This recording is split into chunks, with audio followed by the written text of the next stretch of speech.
السلام علیکم۔ آج کی ویڈیو میں ہم بات کریں گے کہ اللہ تعالیٰ نے حضرت آدم کو کس غلطی کی وجہ سے جنت سے نکالا۔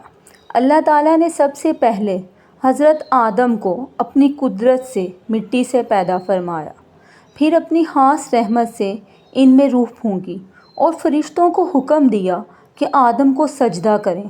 سب فرشتوں نے اللہ تعالیٰ کے حکم پر سجدہ کیا، لیکن ابلیس نے غرور اور تکبر کی وجہ سے انکار کر دیا۔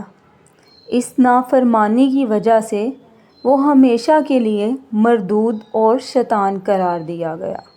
اللہ تعالیٰ نے حضرت آدم اور ان کی زوجہ حضرت حوا علیہ السلام کو جنت میں بسایا۔ وہاں پر ہر نعمت مہیا کی گئی اور فرمایا، اے آدم، تم اور تمہاری بیوی جنت میں رہو، جہاں چاہو کھاؤ اور پیو، لیکن خبردار اس ایک درخت کے قریب مت جانا، ورنہ ظالموں میں شمار ہو جاؤ گے۔ شیطان جو کہ دشمن بن چکا تھا حضرت آدم کا اور حسد اور عداوت کی آگ میں جل رہا تھا، اس نے حضرت آدم اور حوا کو بہکانے کا منصوبہ بنا لیا۔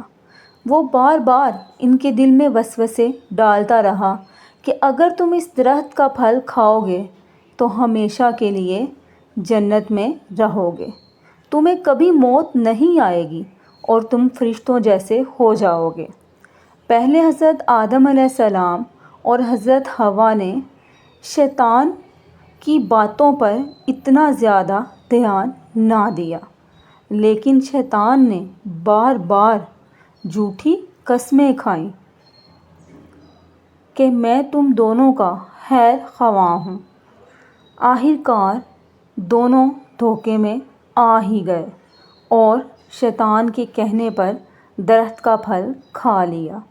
جیسے ہی انہوں نے منع کیا ہوا پھل کھایا، ان کے کپڑے اتر گئے اور جنت کی خوشبو اور سکون ان سے چھن گیا۔ وہ فوراً شرمندہ ہوئے اور درختوں کے پتوں سے اپنے جسم کو ڈھانپنے لگے۔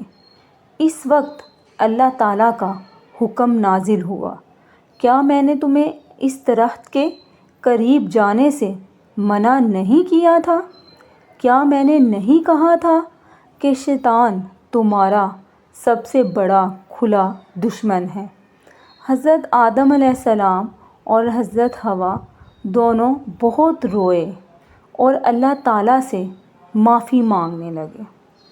انہوں نے یہ دعا پڑھی جو آج بھی قرآن پاک میں موجود ہے، جس کا ترجمہ کچھ یوں ہے، اے ہمارے رب، ہم نے اپنی جانوں پر ظلم کیا، اگر تو ہمیں معاف نہ کرے اور ہم پر رحم نہ کرے تو ہم نقصان اٹھانے والوں میں سے ہو جائیں گے۔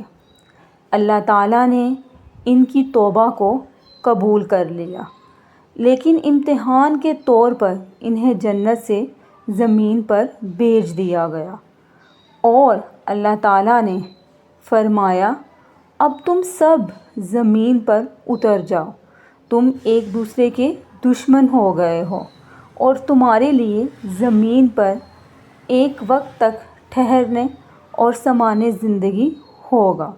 یوں حضرت آدم علیہ السلام زمین پر پہلے انسان اور پہلے نبی بنائے گئے۔ ان کا زمین پر آنا ہماری اصل کہانی کی شروعات ہے کہ کس طرح انسان جو ہے وہ زمین پر آیا۔ تو دوستو، یہ واقعہ ہمیں سکھاتا ہے کہ شیطان ہمارا سب سے بڑا دشمن ہے اور نافرمانی انسان کو نعمتوں سے محروم کر دیتی ہے۔ اگر آپ کو یہ ویڈیو پسند آئی ہے تو میرے چینل کو لائک کریں، سبسکرائب کریں اور شیئر کریں۔ اللہ حافظ۔